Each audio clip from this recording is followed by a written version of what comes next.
Hello student, स्वागत है आपका हमारे यूट्यूब चैनल अभी रॉय पीसीएम क्लासेस में। स्टूडेंट, आज हम पढ़ने वाले हैं साइंस का एक वेरी इंपॉर्टेंट क्वेश्चन जो बोर्ड एग्जाम में काफ़ी पूछा जाता है, जिसका नाम है स्टूडेंट प्रतिरोध और प्रतिरोधों का संयोजन। यानी कि प्रतिरोध और प्रतिरोधों का संयोजन क्या होता है, इसके बारे में हमें पढ़ना है। स्टूडेंट, इसमें प्रतिरोध और प्रतिरोधों का संयोजन में सबसे पहले हमें पढ़ना है कि प्रतिरोध क्या होता है, वैद्युत प्रतिरोध क्या होता है, इसके बारे में पढ़ना है। तो स्टूडेंट, बने रहिए वीडियो के एंड तक।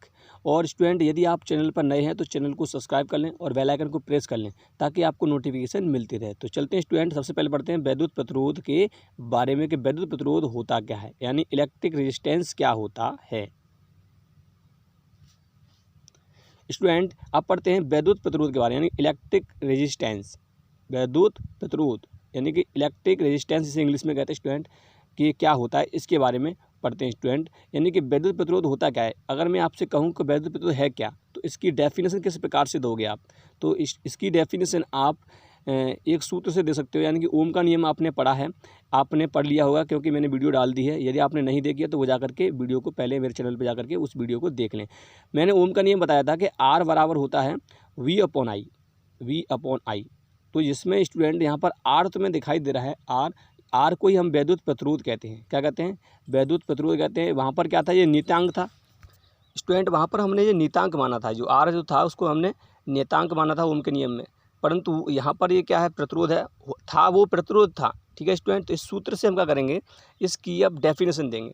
तो इस सूत्र से डेफिनेशन कैसे देंगे, तो स्टूडेंट आप यहाँ पर देख सकते हैं कि जो वी और आई जो है वो बट्टे में है, इसका मतलब ये अनुपात में है, भाग में है। तो हम यहाँ पर अनुपात में ले सकते हैं। तो इस प्रकार से हम प्रतिरोध की परिभाषा देंगे। ठीक है स्टूडेंट। तो स्टूडेंट, सबसे पहले हमें यहाँ पर क्या लिखना होगा, हम यहाँ पर लिखेंगे जब किसी चालक के सिरों पर लगने वाला विभव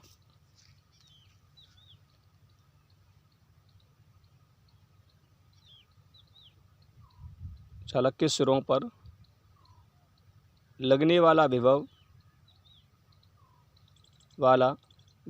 V तथा उस चालक में बहने वाली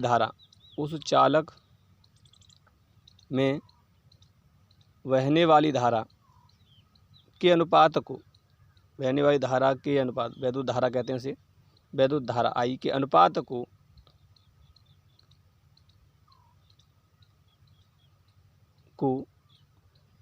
वैद्युत प्रतिरोध कहते हैं, यानी कि इलेक्ट्रिक रेजिस्टेंस कहते हैं।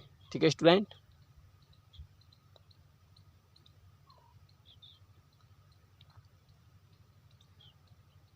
कहते हैं। ठीक है स्टूडेंट, हमने क्या लिखा है स्टूडेंट, कि जब किसी चालक के सिरों पर लगने वाला विभव V तथा उस चालक में बहने वाली वैद्युत धारा I के अनुपात को वैद्युत प्रतिरोध कहते हैं। ठीक है स्टूडेंट। इसकी परिभाषा एक और लिख सकते हैं स्टूडेंट, यानी कि ये तो इससे फॉर्मूला से हो गई। अब इसकी एक परिभाषा और लिख सकते हैं। वो क्या परिभाषा होगी स्टूडेंट, हम यहाँ पे एक और परिभाषा लिख सकते हैं। यहाँ लिख सकते हैं स्टूडेंट हम, जब किसी चालक में बहने वाली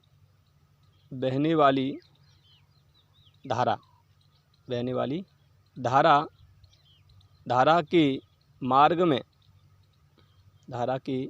में आने वाली रुकावट या बाधा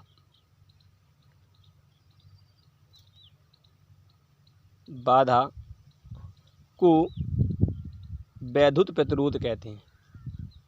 क्या कहते हैं? वैद्युत प्रतिरोध कहते हैं। इस प्रकार से भी परिभाषा दे सकते हैं। वैसे सूत्र वाली एकदम परफेक्ट रहेगी स्टूडेंट। इसको हम आर से प्रदर्शित करते हैं। इस वैद्युत प्रतिरोध जो होता है इसे हम कैसे प्रदर्शित करते हैं, आर से प्रदर्शित करते हैं। इसे हम आर से प्रदर्शित करते हैं,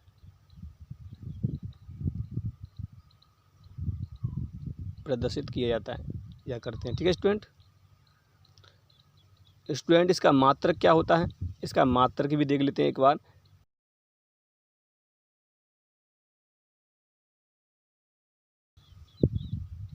इसका मात्रक होता है स्टूडेंट,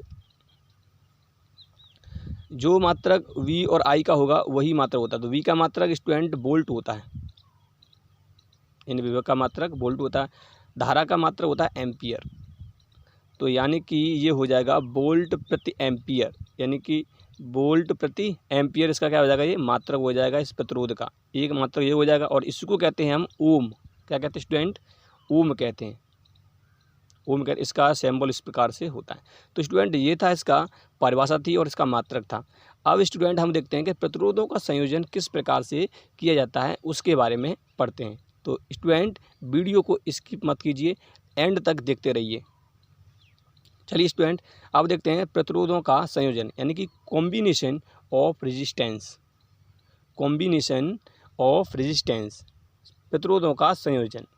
स्टूडेंट प्रतिरोधों का संयोजन हम दो प्रकार से करते हैं, एक करते हैं श्रेणी क्रम यानी कि सीरीज़, एक करते हैं समांतर क्रम यानी कि पैरेलल, ठीक है नहीं, सीरीज और पैरेलल में यानी कि समांतर क्रम में, इस प्रकार से हम इनका संयोजन करते हैं, इन दोनों प्रतिरोधों का। तो स्टूडेंट सबसे पहले हम क्या करेंगे, हम श्रेणी क्रम संयोजन को देखेंगे कि श्रेणी क्रम संयोजन होता क्या है। ठीक है स्टूडेंट, तो चलते हैं श्रेणी क्रम संयोजन के बारे में पढ़ते हैं। तो यह देखते हैं स्टूडेंट श्रेणी क्रम संयोजन यानी कि सीरीज कॉम्बिनेशन। श्रेणी क्रम संयोजन क्या होता है स्टूडेंट, कुछ नहीं होता है, इसमें क्या करते हैं हम प्रतिरोधों को इस प्रकार जोड़ते हैं कि वो एक क्रम में हो, यानी कि यहाँ पे हम लिखते हैं स्टूडेंट कि प्रतिरोधों का ऐसा समूह संयोजन, प्रतिरोधों का ऐसा संयोजन, प्रतिरोधों का ऐसा संयोजन जिसमें प्रत्येक प्रतिरोध,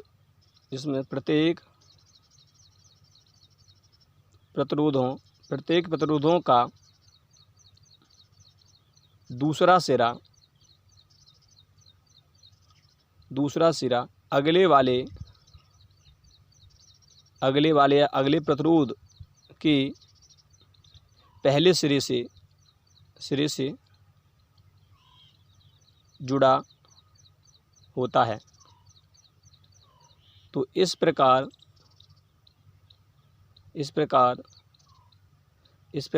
जुड़े प्रतिरोधों में धारा का मान सेम रहता है, यानी समान रहता है, धारा समान रहती है या समान होती है, परंतु विभव स्टूडेंट भिन्न भिन्न होता है। विभव कैसा होता है, भिन्न भिन्न होगा, अलग अलग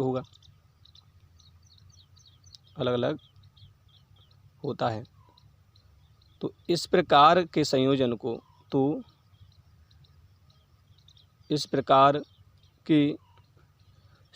को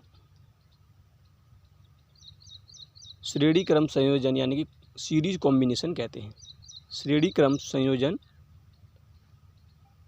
कहते हैं। ठीक है स्टूडेंट, इसमें क्या करते हैं स्टूडेंट, इसमें हम प्रतिरोध जो लेते हैं उनका यानी कि जो सिरा होता है, दूसरा सिरा होता है, प्रत्येक प्रतिरोध का दूसरा सिरा अगले वाले प्रतिरोध के पहले सिरे से जुड़ते चले जाते हैं और इस प्रकार से सीरीज बनती है। ठीक है स्टूडेंट, चित्र में देख सकते हैं स्टूडेंट कि मैंने यहाँ पर 3 प्रतिरोध लिए हैं, आप देख सकते हैं यहाँ पर ए वी लिया है R1 और BC लिया है R2 और CD लिया है मैंने R3। ये 3 प्रतिरोध मैंने सीरीज क्रम में जोड़े हैं, यानी कि सीरीज कॉम्बिनेशन में जोड़े हुए हैं, यानी कि श्रेणी क्रम में जोड़े हैं। आप देख सकते हैं स्टूडेंट इसमें धारा का मान जो होगा वो समान होगा। स्टूडेंट इसमें धारा जो होगी वो कैसी होगी, समान होगी, परंतु इनका विभव जो होगा वो अलग अलग होगा। इनका विभव क्या होगा, अलग होगा, क्योंकि आप देख सकते हैं इसमें जो धारा का मान होगा वो समान होता है, परंतु विभव V1 V2 V3 मैंने अलग अलग लिए हैं। ठीक है स्टूडेंट, और धारा क्या है इसमें, धारा जो है इसमें तीनों में समान होगी, वो एक ही धारा होगी। तो स्टूडेंट ये होता है कॉम्बिनेशन यानी कि सीरीज कॉम्बिनेशन। अब स्टूडेंट यहाँ पर लिखेंगे स्टूडेंट, यदि प्रतिरोध R1 R2 R3 के विभव दिए गए हैं स्टूडेंट V1 V2 V3 हैं और धारा I प्रवाहित हो रही है, I बह रही है। ठीक है नहीं, I धारा क्या हो रही है, इसमें बह रही है। तब स्टूडेंट कुल विभव क्या होगा, क्योंकि V1 V2 V3 हम विभव निकालेंगे। ठीक है स्टूडेंट, जैसे जैसे मैं कराता हूँ उसी प्रकार से आपको करना है स्टूडेंट। तो कुल विभव निकालेंगे स्टूडेंट, तो ये हो जाएगा V बराबर V1 + V2 + V3। स्टूडेंट इसको हम समीकरण फर्स्ट नाम दे देंगे। ठीक है स्टूडेंट, इसका हमें यूज करना है। अब स्टूडेंट क्या करना है हमें, अब हमें V1 V2 V3 के मान निकालने हैं। किससे निकालेंगे? ओम के नियम से। हमने ओम का नियम पढ़ लिया है, तो यहाँ लिखेंगे ओम के नियमानुसार। ओम का नियम होता है V बराबर IR स्टूडेंट। तो स्टूडेंट इसका प्रयोग करेंगे तो V1 यानी कि V1 निकालेंगे तो हम धारा तो सेम है, तो यहाँ पर इसका प्रयोग करेंगे तो यहाँ हो जाएगा, हम पहले निकालेंगे V1, तो V1 का मान निकालेंगे तो ये हो जाएगा V1 बराबर IR1, क्योंकि I सेम है परंतु प्रतिरोध अलग अलग है तो IR1 हो जाएगा। और ऐसे हम निकालेंगे V2 का मान निकालेंगे तो V2 का क्या हो जाएगा स्टूडेंट, ये हो जाएगा IR2 हो जाएगा। अब ऐसे V3 का निकालेंगे, ये IR3 हो जाएगा। स्टूडेंट ये हमने तीनों मान निकाल लिए हैं। अब स्टूडेंट इनका हमें क्या करना है, ये मान उठाकर समीकरण फर्स्ट में रख देना है। ठीक है स्टूडेंट, तो चलिए इनको मान उठाकर इस समीकरण में रख देते हैं। स्टूडेंट इस समीकरण में चलिए अब मान रख देते हैं, तो V बराबर ये हो जाएगा हमारा IR1 मान निकाले हैं वो मान यहाँ पर रख देंगे, तो IR1 प्लस IR2 और यहाँ हो जाएगा प्लस IR3। ठीक है स्टूडेंट, अब स्टूडेंट क्या करेंगे, स्टूडेंट कुछ नहीं करना, आप चाहो तो इसमें और भी प्रतिरोध ले सकते थे। तो V बराबर इसमें से I कॉमन ले लेंगे तो ये क्या बचेगा कोष्टक में R1 plus R2 plus R3 dot dot कर लेंगे स्टूडेंट। अब स्टूडेंट क्या करना है आपको, ये I जो है इसके बट्टे में लेके आना है, तो ये हो जाएगा V/I equal to R1 plus R2 plus R3 dot dot लगा देंगे स्टूडेंट। अब स्टूडेंट आपको दिखाई दे रहा है कि यहाँ पर जो V/I जो है ये R है। V/I क्या होता है, R होता है, क्योंकि हमने पढ़ लिया है ओम का नियम बराबर, ओम के नियम से पढ़ा है स्टूडेंट हमने। ठीक है, तो ये V बराबर R बराबर होगा R1 plus R2 plus R3। ठीक है स्टूडेंट, इस प्रकार से हो जाएगा। तो स्टूडेंट ये आपका हमारा श्रेणी क्रम का जो कॉम्बिनेशन है, सीरीज कॉम्बिनेशन है, वो निकल के आया है। ये सूत्र स्टूडेंट होता है, यानी कि प्रतिरोधों का श्रेणी क्रम में जोड़ते हैं, तब इस प्रकार से हम टोटल प्रतिरोध निकालेंगे तो इस प्रकार से निकाल सकते हैं। ठीक है स्टूडेंट, अब स्टूडेंट देखते हैं हम समांतर क्रम संयोजन। ठीक है स्टूडेंट, चलिए स्टूडेंट समांतर क्रम संयोजन के बारे में देखते हैं, यानी समांतर क्रम संयोजन इसको कहते हैं पैरेलल कॉम्बिनेशन। तो यहाँ पे लिखेंगे स्टूडेंट कि समांतर क्रम संयोजन क्या होता है कि प्रतिरोधों का ऐसा संयोजन, प्रतिरोधों का ऐसा संयोजन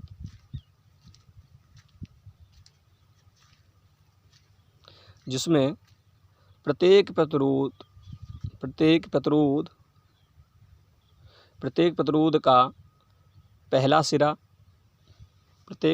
का पहला सिरा एक बिंदु पर तथा दूसरा सिरा दूसरे बिंदु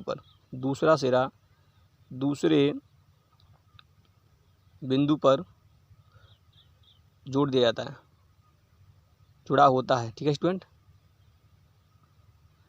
तो इस प्रकार जुड़े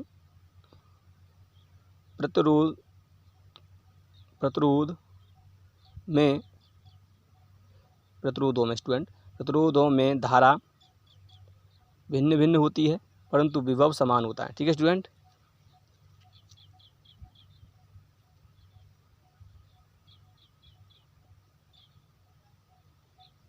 होता है। तो इस प्रकार के संयोजन को समांतर क्रम संयोजन या पैरेलल कॉम्बिनेशन कहते हैं। ठीक है स्टूडेंट,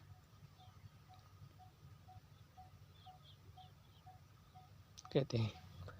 ठीक है स्टूडेंट, अब स्टूडेंट हमने लिखा क्या है वो भी देख लेते हैं।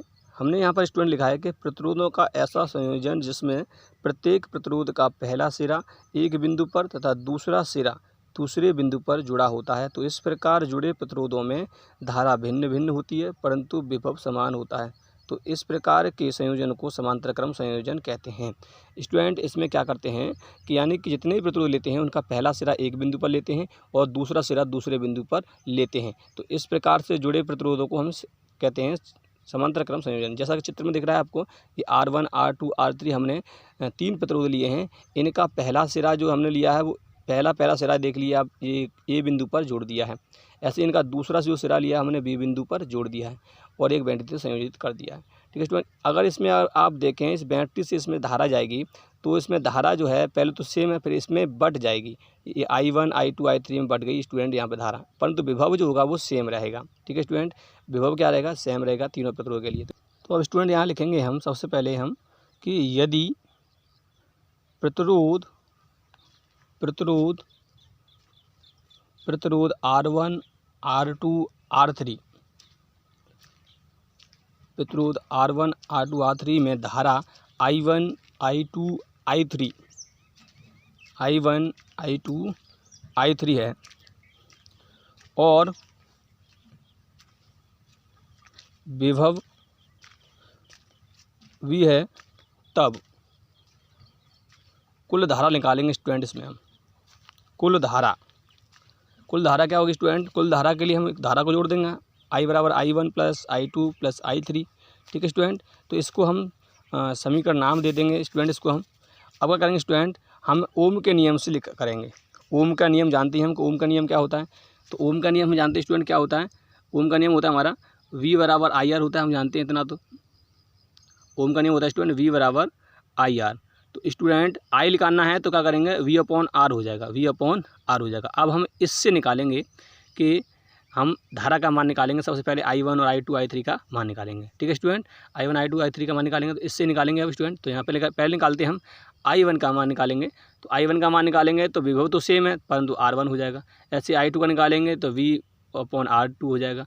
ऐसे ही I3 निकालेंगे तो ये हो जाएगा V/R3 हो जाएगा। ठीक है स्टूडेंट, तो ये हमने निकाल लिए I1 I2 I3 के मान निकालिए। अब इसमें हम समीकरण से फर्स्ट मान लेते हैं, इसमें रख देंगे स्टूडेंट। ठीक है, तो यहाँ पर लिखेंगे I1 I2 I3 का मान समीकरण फर्स्ट में रखने पर,